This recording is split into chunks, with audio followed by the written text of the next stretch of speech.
Bonjour et bienvenue. Alors aujourd'hui, nous allons essayer de faire de l'analyse sémantique. En fait, l'analyse sémantique est un terme très intéressant dans l'intelligence artificielle, ou plus particulièrement en machine learning. Grâce à l'analyse sémantique, nous pouvons parvenir à catégoriser les documents, c'est-à-dire à classer les documents selon les termes et les concepts. Il peut nous permettre également de faire des résumés également des corpus ou bien des articles. Donc, ça nous permet aussi également à faire de l'extraction des concepts dans un corpus ou bien dans un article. Alors, c'est ce que nous allons faire effectivement aujourd'hui, c'est-à-dire nous allons prendre des articles et on va extraire des concepts, ensuite faire un petit résumé ou encore faire une projection dans l'article sans pouvoir lire. Donc, sans plus tarder, je vais essayer de lancer l'invite de commande et là, je vais créer un dossier. Je vais l'appeler l'atteinte. Je vais dans le dossier l'atteinte et là, je lance ce dossier dans mon VS Code.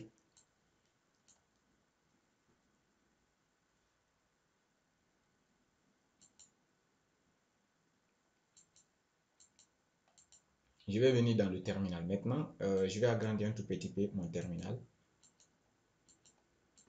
Alors, je vais lancer maintenant Jupyter Notebook ici.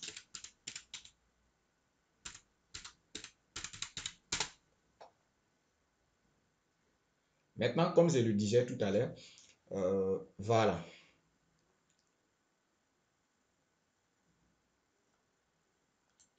Je vais venir ici, c'est le site en question, on va analyser. Donc, quand je viens ici, c'est un article scientifique sur le deepfake, plus particulièrement l'analyse des images, vous voyez. Donc, ce que nous, on va faire aujourd'hui, on ne va pas lire cet article, mais grâce à l'analyse sémantique, on va analyser les sémantiques de cet article et ensuite, on va donner un résumé grosso modo, c'est-à-dire on va essayer de projeter pour dire c'est-à-dire c'est sur quoi on parle sur cet article ou sur cet article scientifique. Donc, sans plus tarder, je vais revenir ici dans Jupyter Lab.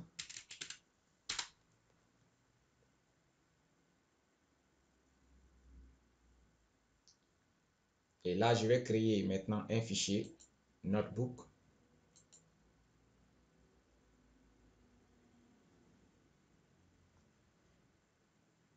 Voilà. J'ai choisi Python et puis je renomme le fichier. Je vais l'appeler également l'atteinte, c'est-à-dire l'analyse latente, l'analyse sémantique latente. Maintenant, c'est que la première des choses, c'est que je vais faire, je vais importer tous les packages que j'aurai besoin. Pour cela, le premier package que je vais importer ici, ça serait le package request, qui va me permettre de faire du web scraping. Je vais l'appeler en rec. C'est-à-dire, comme je vous ai dit, on va analyser cet article-là. Donc, on va récupérer cet article-là à travers le web scraping. Donc, c'est pour ça que j'importe le package request. Après le package request, je vais importer le package Beautiful Shop. Donc, pour cela, je vais dans BS4. Et puis, j'importe Beautiful Shop. Et après, le package Beautiful Shop va nous permettre, parce que lorsqu'on va faire une requête, request va nous retourner ça comme une page HTML. Donc, pour pouvoir maintenant transformer cette page HTML, c'est-à-dire enlever les balises HTML et tout ce qui suit, on va se servir du package Beautiful Shop ici. Donc, après avoir importé le package Beautiful Shop, je vais importer le package NLTK. Au fait, NLTK, c'est un package pour la linguistique, tout ce qui est l'analyse syntaxique, tout ce qui est la morphologie des phrases, ainsi de suite. On se base sur cette librairie-là pour faire tout ça, là, même la tokenisation ou bien la vectorisation. Après le package NLTK, je vais directement encore dans NLTK. Je vais dans le corpus, puisque maintenant là, on a un corpus, c'est-à-dire un ensemble de mots. À partir de ce corpus, je vais essayer d'importer les stop words.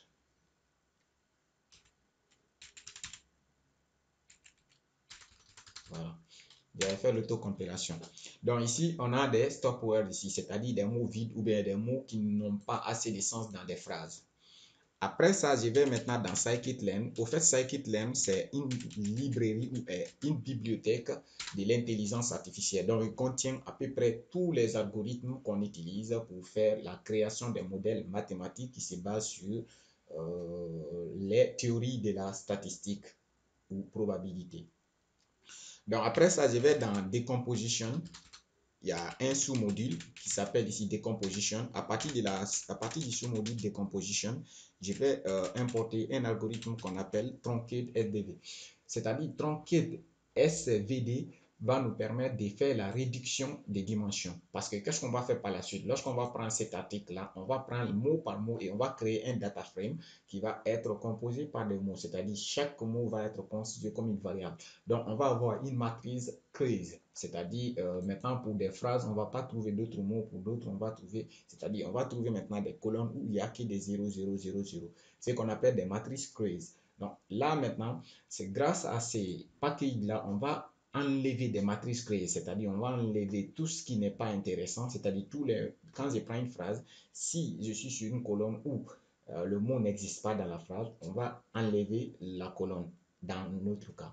Donc, c'est celui-là, c'est à cela que servent ces packages. Donc, après ces packages, je vais revenir encore toujours dans Scikit-learn, from Scikit-learn. Et puis, je vais dans le sous-module Extraction, Feature.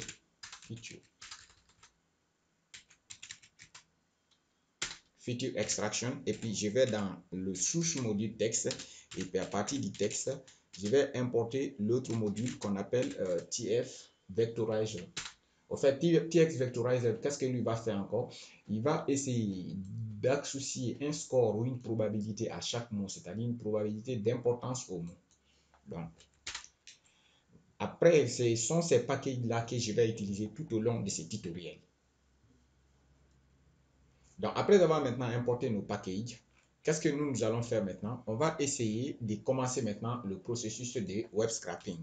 Donc, je vais simplement écrire ici web scraping. Alors, comme on l'a dit déjà, on va analyser cet article. Donc, je prends l'URL de cet article. Et là, qu'est-ce que je vais faire? Je vais créer une variable que je vais appeler URL art. C'est-à-dire qu'il va être l'URL de l'article. Et puis, je compile l'URL. Une fois que j'ai fini de faire ça maintenant, je vais faire maintenant ma première requête. Et pour la requête, qu'est-ce que je vais faire? Je vais créer d'abord une variable que je vais appeler article. Bon, avant ça, par exemple, je vais créer d'abord une variable que je vais appeler response. Et réponse, maintenant, qu'est-ce que je fais? Je fais appel maintenant à mon package request. Et request, il y a une méthode get qui va nous permettre d'aller récupérer un contenu. C'est-à-dire, on va passer l'URL. Et là, je passe maintenant mon URL d'article. Et une fois que je fais ça, je tape OK. Tout se passe bien. Quand je fais maintenant réponse, OK. Comme vous pouvez le voir, celui-ci m'a retourné true, ce qui veut dire qu'il a retourné une valeur. Donc, quand je fais maintenant texte, et comme vous pouvez le voir maintenant, on a le contenu de la page en question qui est là, l'article scientifique qui est là. Donc, et ici, on a maintenant des balises et tout ce qui suit. C'est pourquoi maintenant on a utilisé maintenant le package Beautiful Show. Maintenant, on va essayer de se servir maintenant du package Beautiful Show. Pour cela, qu'est-ce que je vais faire? Comme vous avez vu tout à l'heure, quand j'ai fait OK,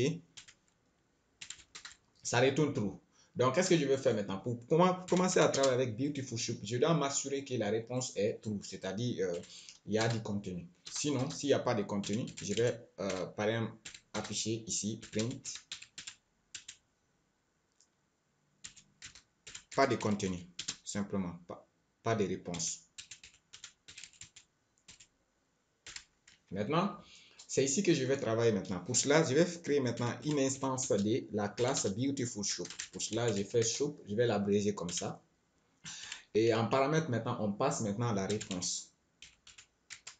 Et là, j'ai fait appel à l'attribut texte que vous avez vu tout à l'heure. Maintenant, on pouvait parser encore HTML pour tenir compte de certaines choses, mais moi, je m'en fous. On va se limiter de ça. Maintenant, ce que je vais faire maintenant, je vais définir une variable que je vais appeler par exemple article texte pour le moment. Ou je vais dire article tag, c'est-à-dire qui contient des balises. Maintenant, qu'est-ce que je vais faire à ce niveau? Je vais revenir ici. Avant de faire article tag, oui, article tag ici, je vais revenir appeler maintenant mon instance. Et il y a maintenant une méthode qui s'appelle find all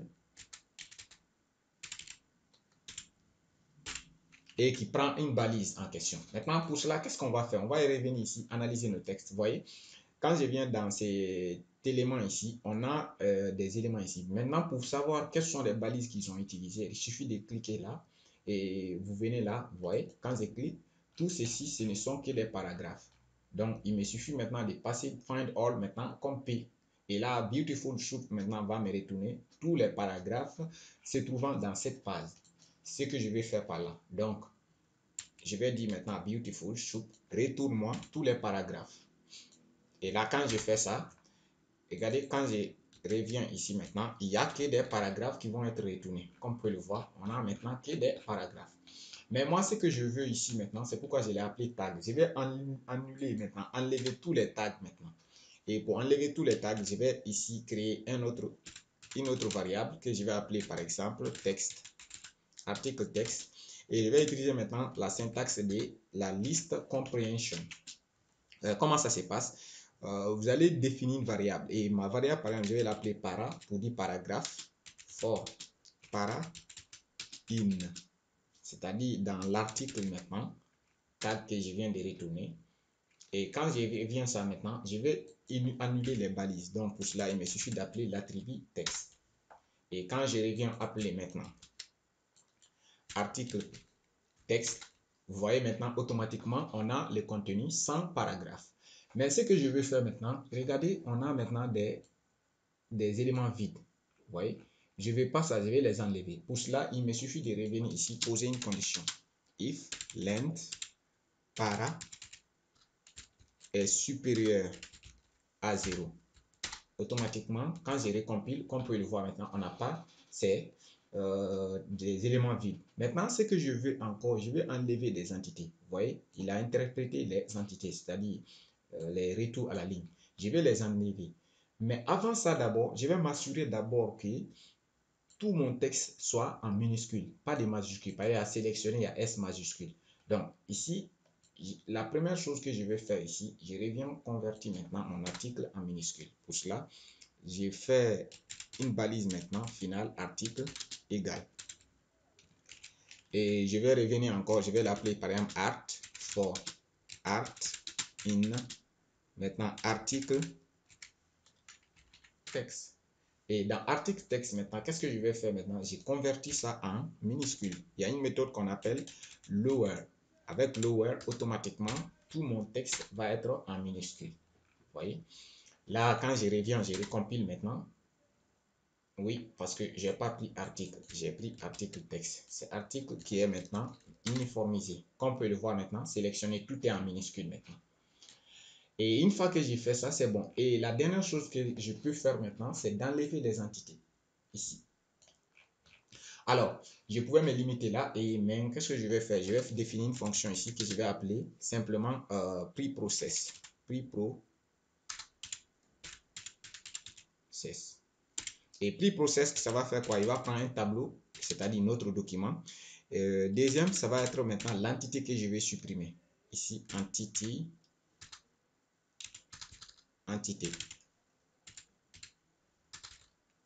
Et maintenant, le séparateur. Vous allez voir ce que je vais dire par là. Maintenant, qu'est-ce que je vais faire ici maintenant? Si je reviens, je vais recompiler, voilà, c'est pas grave. Je vais créer une variable ici que je vais appeler hash ou bien t, je m'en fous. Et là, je mets par exemple slash a o. Je mets ici par exemple Camara. Et là, je vais enlever l'entité là ici. Comment je peux procéder? Pour cela, il me suffit simplement de revenir prendre maintenant T. Il y a une méthode qu'on appelle replace. Et replace, qu'est-ce qu'il fait? Il prend qu'est-ce que vous voulez extraire, c'est-à-dire ce que vous voulez remplacer. Donc, ce que je vais remplacer dans mon cas ici, c'est XAO. Et je vais remplacer par quoi? Je vais remplacer par vide. Vous voyez? Et quand j'ai fait ça, je reviens. Oui, parce que j'ai oublié le « et ». Vous voyez, automatiquement, il m'a retourné camarade sans maintenant celui-là. C'est ce que je veux appliquer ici dans ma fonction de preProcess ici. Vous voyez, et là, on l'a appelé doc. Mais comment je peux faire cela? Il me suffit de faire maintenant list comprehension. Je vais faire appeler ça encore doc, puisque doc, c'est un tableau. Dans ce cadre-là, maintenant, il faut maintenant redécomposer. Pour cela, je vais appeler ça doc. Et T va être maintenant notre doc. Et pour doc, maintenant, je vais faire for. Et puis, doc, là, il va être dans doc, c'est-à-dire le tableau des documents. Et là, qu'est-ce que je vais faire maintenant? Il me suffit de retourner doc. Là, c'est ce que je vais faire maintenant. Là. Et une fois que j'ai fini ça, il me suffit maintenant de venir faire les appels maintenant. Parce que pour le moment, quand j'affiche mon article, il y a des entités, chose que je ne souhaite pas.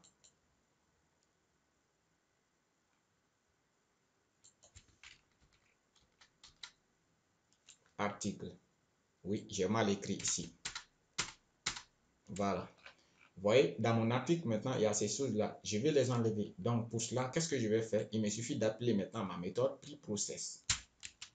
Là, égal. Premier, c'est toujours notre doc. Mais ici, notre doc, maintenant, c'est article toujours, qui va être un tableau. Et puis, deuxième paramètre, j'ai dit que c'est l'entité. Et l'entité, première entité ici, c'est XAO. Et puis, le séparateur ici, c'est un espace, c'est-à-dire un espace. Et je vais réappeler encore notre méthode de preProcess. Cette fois-ci, deuxième maintenant, ça va être des retours à la ligne, c'est-à-dire /n. Donc, je mets /n. Troisième ici encore, je vais voir est-ce qu'il va y avoir des tabulations, c'est-à-dire espace. Et je prends /p. Donc, je peux me limiter à ça. Mais si j'ai trouvé d'autres entités, je pouvais les utiliser également. Donc, maintenant, quand je reviens, j'affiche maintenant mon article. Vous voyez, automatiquement, on a enlevé maintenant des entités. Les retours à la ligne sont là. Donc, on va vérifier qu'est-ce qui ne va pas. Voilà. En fait, je n'ai pas remplacé des choses quoi. Ici, j'ai dit séparateur ici. C'est-à-dire, qu'est-ce qu'on veut remplacer? C'est celui-là. Maintenant, l'entité, il va être là. On avait remplacé les entités en dur quoi, puisque j'avais fait copier-coller. Maintenant, c'est bon. Là, je compile. Je reviens. Je recompile maintenant. Ensuite, je vérifie maintenant. Est-ce qu'il y a encore les retours à la ligne? Je vais recompiler ça. Voilà. C'est bon. Comme vous pouvez le voir maintenant, il n'y a rien maintenant. Il n'y a ni retour à la ligne, c'est-à-dire /n, ni les entités là. Notre texte est maintenant vraiment clean. Vous voyez. Même si je voudrais enlever ces A là, je pourrais faire, mais c'est pas grave. Ce sont des tags. Je peux le laisser tranquille. Bon, c'est suffisant. Là, c'est bon. Arrivé là, on est OK. Maintenant, je vais essayer maintenant de trouver maintenant les stop words. C'est-à-dire, on va récupérer tous les stop words. Comme vous pouvez le voir, j'ai récupéré ici. Maintenant, les stop words, on peut les appeler des mots inutiles. C'est-à-dire des mots qui n'apportent pas assez d'informations. On va dire mot, définition ou déterminant.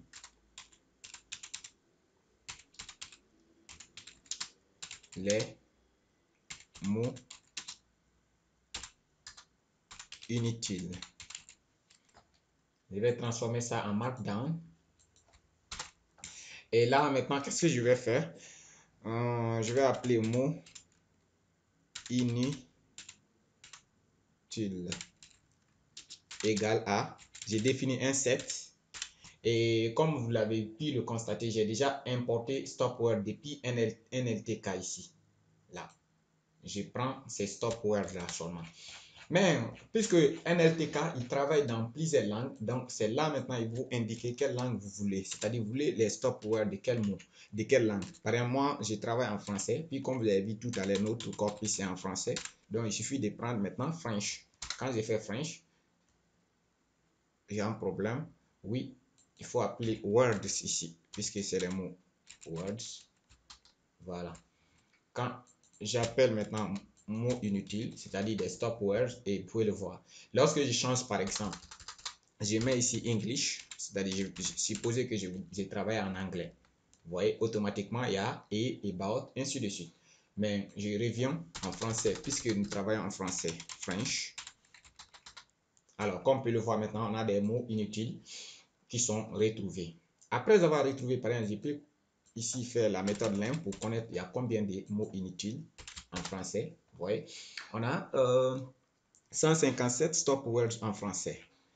Après ça, maintenant, nous allons essayer maintenant de passer par la vectorisation. Alors, pour cela, on a dit qu'on va se servir de scikit-learn, c'est-à-dire plus précisément la méthode TF-IDF, c'est-à-dire TF pour dire term frequency et IDF pour dire inverse data frequency. Vous voyez? Donc, c'est pour retourner la fréquence des mots. Parfois, moi, j'avais appelé déjà l'importance des mots. C'est la fréquence des mots dans un document, c'est-à-dire dans un corpus. C'est ce qu'on veut faire maintenant. Donc, qu'est-ce que je vais faire? Je copie cet algorithme TDF. Je reviens maintenant ici.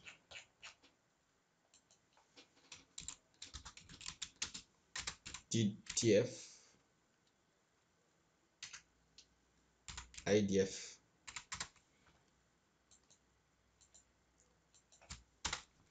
Là maintenant, c'est ici qu'on appelle vectorisation. Je vais l'appeler vectoriser. Vectoriser. Et j'appelle celui-là. Vous voyez? Là, c'est... Cette classe prend plusieurs paramètres, mais parmi lesquels, moi, je vais commencer maintenant par stop words. Vous voyez, j'ai déjà défini stop words tout à l'heure ici en haut, que j'ai appelé mot inutile. Donc, je stocke les stop words ici. Deuxième paramètre important ici, ça va être les n-grammes. N-grammes. Au fait, n-gramme, c'est un tuple. Un tuple de quoi? C'est-à-dire, comme on l'a dit, on va vectoriser. Et par défaut, scikit-learn, c'est-à-dire, il prend les stop words ici comme 1. C'est-à-dire, par défaut, c'est 1. C'est-à-dire, les termes peuvent être que 1, pas 2 mots. Quand je fais, par exemple, la documentation, je reviens dans n-gramme, stop words, pattern, voilà, n-gramme, vous voyez? Il permet de prendre le minimum et le maximum. Comme je vous ai dit, par défaut, c'est 1. Ça veut dire que le vectorizer là, c'est-à-dire TDF, il ne vectorise que des termes par mot par mot. Mais moi, c'est que je ne veux pas ça ici.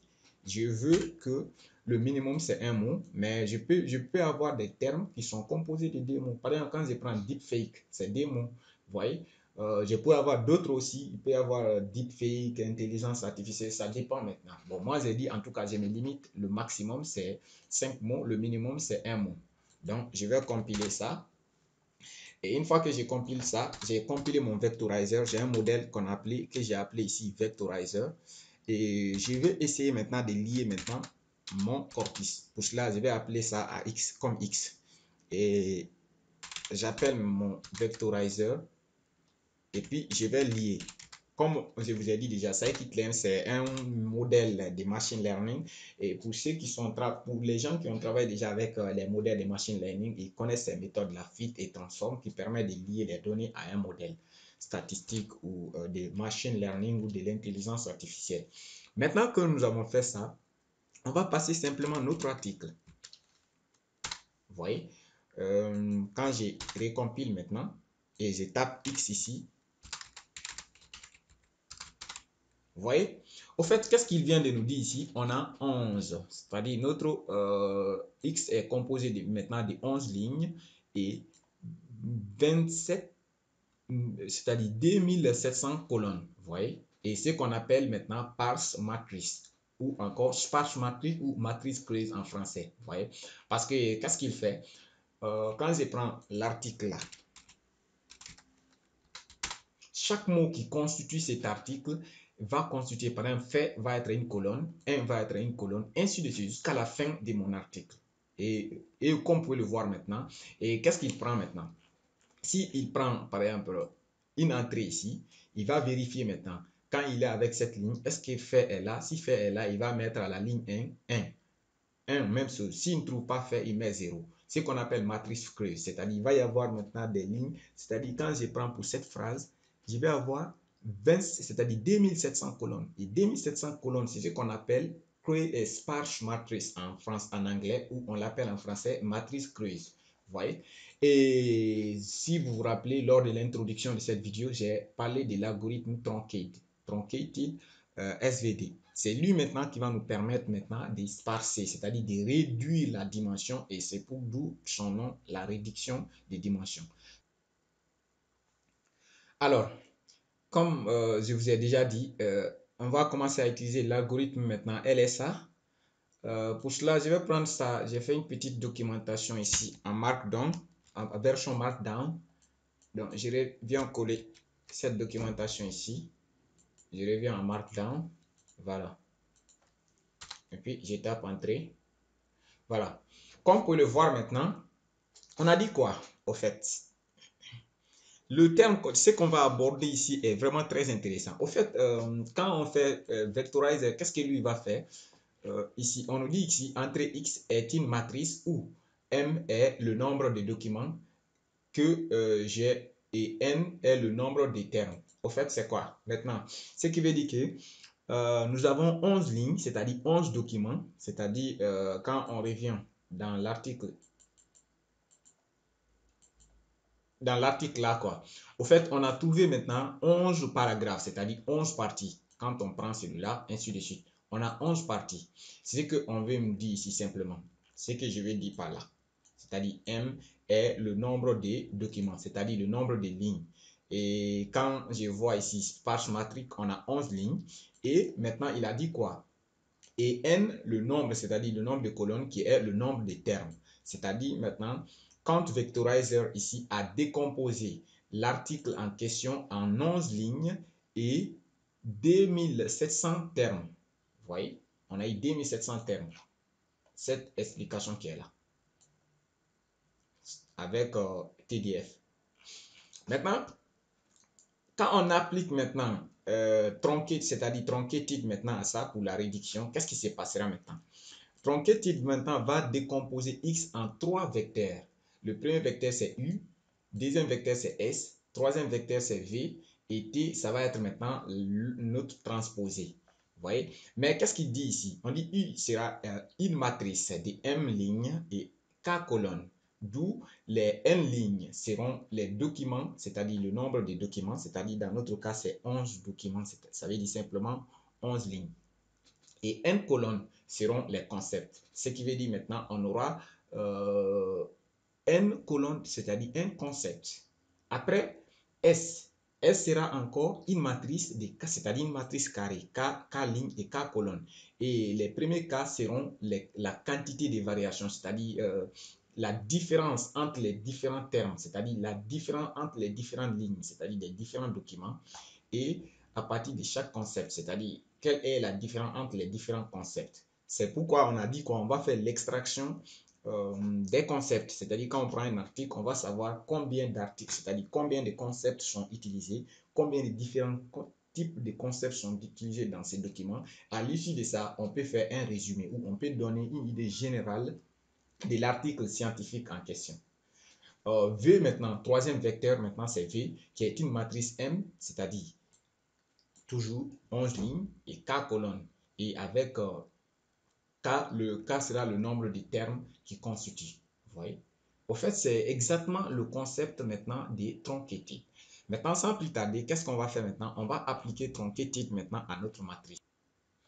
Alors, sans plus tarder maintenant, je vais essayer de créer maintenant une instance de truncated. Et on l'a appelé comme toujours l'algorithme LSA. Vous pouvez l'appeler comme vous voulez. Donc, je l'appelle truncated. C'est celui-là. Il prend encore plusieurs paramètres, mais parmi lesquels nous, on va utiliser juste quelques paramètres ici. Je vais indenter, voilà. On aura le premier paramètre que je vais utiliser ici, c'est N component. Et N component, ça va être maintenant, c'est-à-dire le nombre de colonnes de X. Par exemple, quand je crée une colonne ici, j'ai fait X shape. Vous voyez déjà, comme je vous ai dit déjà, on a 11 lignes ici qui étaient là. Ce sont les 11 lignes là que je vais donner comme maintenant le nombre de composants ici. Regardez, pour récupérer le nombre de colonnes, le nombre de lignes, je vais dire colonnes.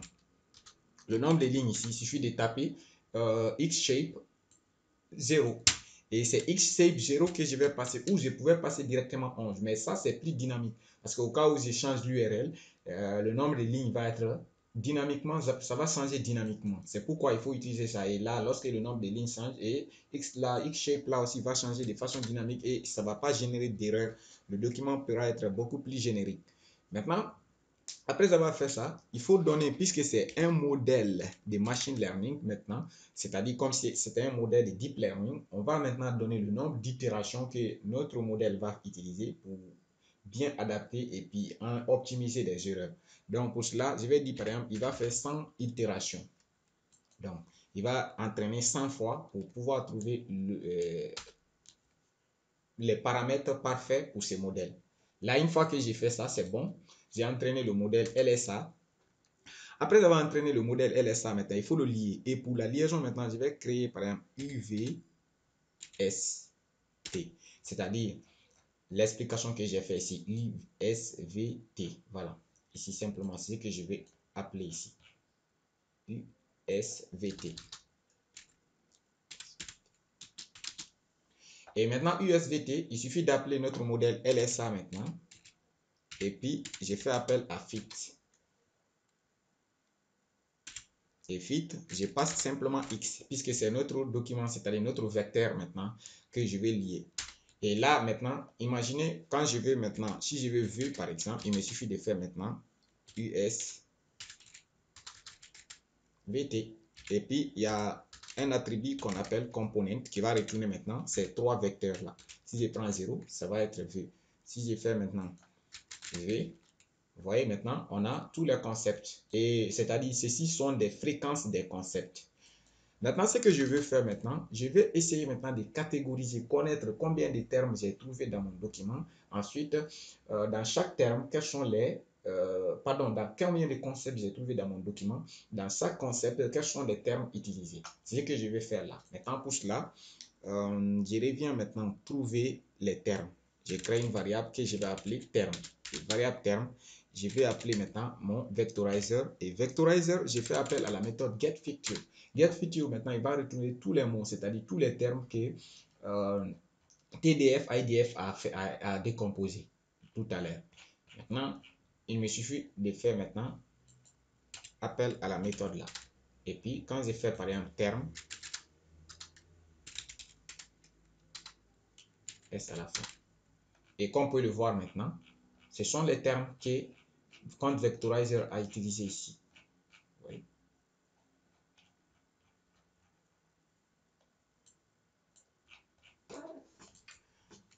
Je vais essayer maintenant d'utiliser une boucle maintenant pour parcourir, pour afficher les différents concepts. Donc, je fais I. Et je vais appeler ça concept. Je vais appeler ça concept et in. Je vais appeler la méthode enumerate. Et là, je vais passer simplement mon modèle. J'ai appelé U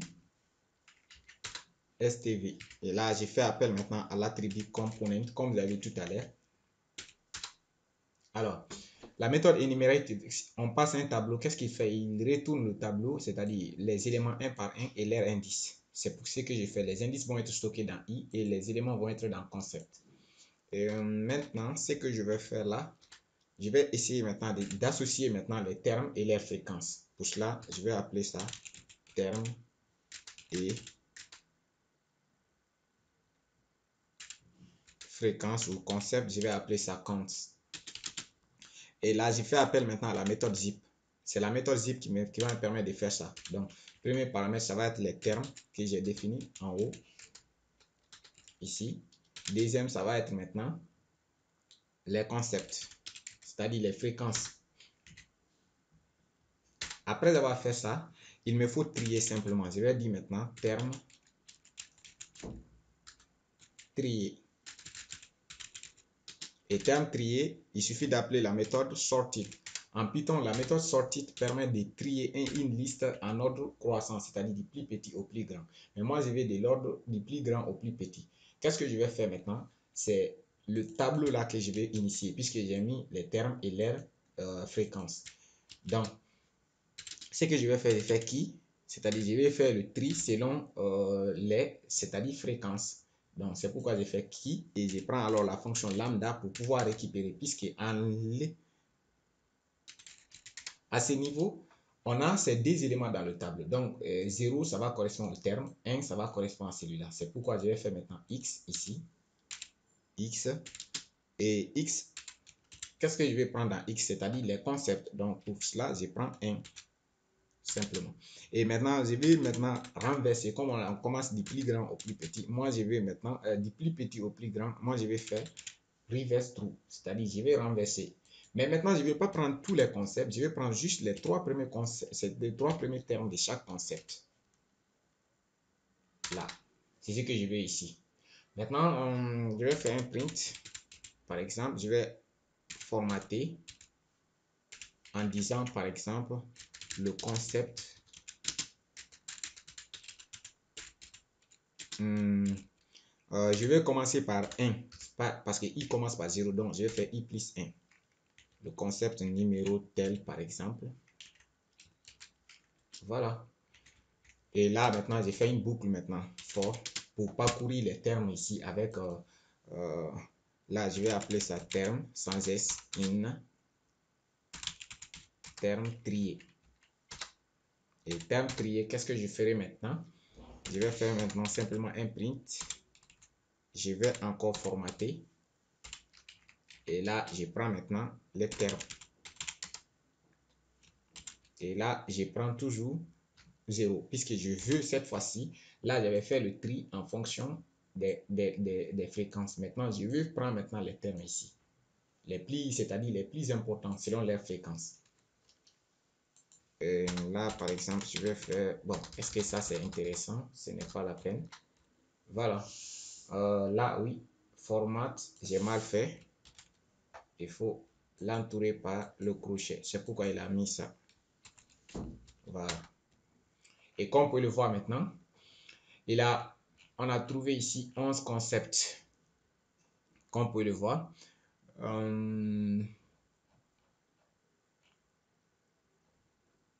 Si je reviens, pour ne pas prendre 11 concepts, je reviens dans ça, par exemple. Je prends 5 ici simplement. Voilà. Je veux juste les 5 concepts. Maintenant, pour les 5 concepts, qu'est-ce que je vais faire maintenant? Oui, je vais par exemple mettre un petit tiret ici, pour que ça soit beaucoup plus, voilà, joli. Voilà. Quand je prends le concept 1, on a plus, voix, comme. Concept 2, on a recherche et analyse. Concept 3, on a recherche, le don et recherche. Concept 4, rubrique, clé de la thématique. Concept 5, on a transformation. Je vais revenir ici, faire 7. Voilà. Au lieu de prendre maintenant, ici par exemple, concept 7, on a deepfake ici. Au lieu de prendre ça, par exemple, 5, 3 seulement, je vais prendre 5 maintenant au niveau de chaque concept. Voilà. Le premier concept, on a technologie et situation. Deuxième concept, recherche. Troisième concept. Maintenant, ce que je peux faire, je peux revenir ici dans mes n-grammes, ici. Je veux pas les concepts d'un mot, je veux juste les termes à partir de 2 mots jusqu'à 5. Ça marche. Je les compile. Voilà, comme vous pouvez le voir maintenant, concept 1, on a deepfake. Concept 2, moralement acceptable, propre voix. Bon. Maintenant, ce que moi je vais faire maintenant un petit résumé pour cela. Donc, je vais faire ça. Voilà. Les concepts, qu'est-ce qu'il veut dire ici? On a deepfake.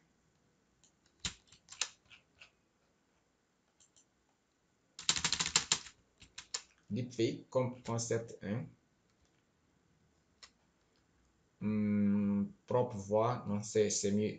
Concept 2, transformation vocale. Voilà, ça c'est important. L'article parle de la transformation vocale également après le deepfake. 3 également, est-ce qu'il y a d'autres plus importants? Transformation vocale émotionnelle, c'est la même chose. Vocale, c'est bon. Concept 3, on a 50 encore applications, 50 ans d'application, académie, accent étranger. Oui, l'accent étranger.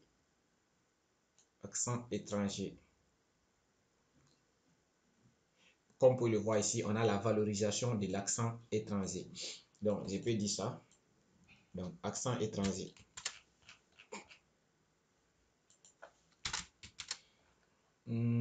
Après, maintenant, 4 ici, il parle des dons de recherche. Faire des dons de recherche. 2018, Donald Trump, idiot. Bon, je vais laisser ici le don. Je vais prendre des dons. Dons de financement, par exemple, il peut y avoir des dons.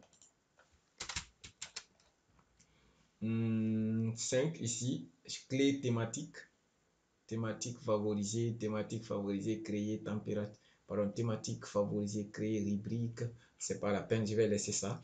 Concept 6, analyse scientifique. Voilà, ça c'est bon. Analyse originale, rubrique, analyse scientifique originale, publiée. Bon, on va prendre ici simplement analyse scientifique.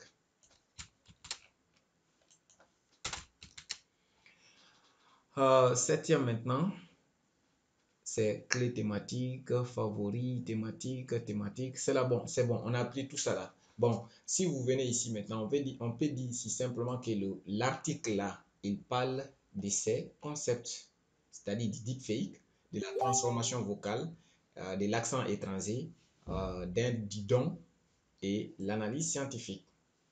Donc, comme vous pouvez le voir, avec vraiment cet algorithme, on peut aller beaucoup plus mieux. Mais juste, moi, j'ai donné juste quelques perspectives au cas où vous avez des projets, des classifications des dossiers, des résumés. Vous pouvez voir, on peut aller beaucoup plus mieux en faisant des recherches poussées.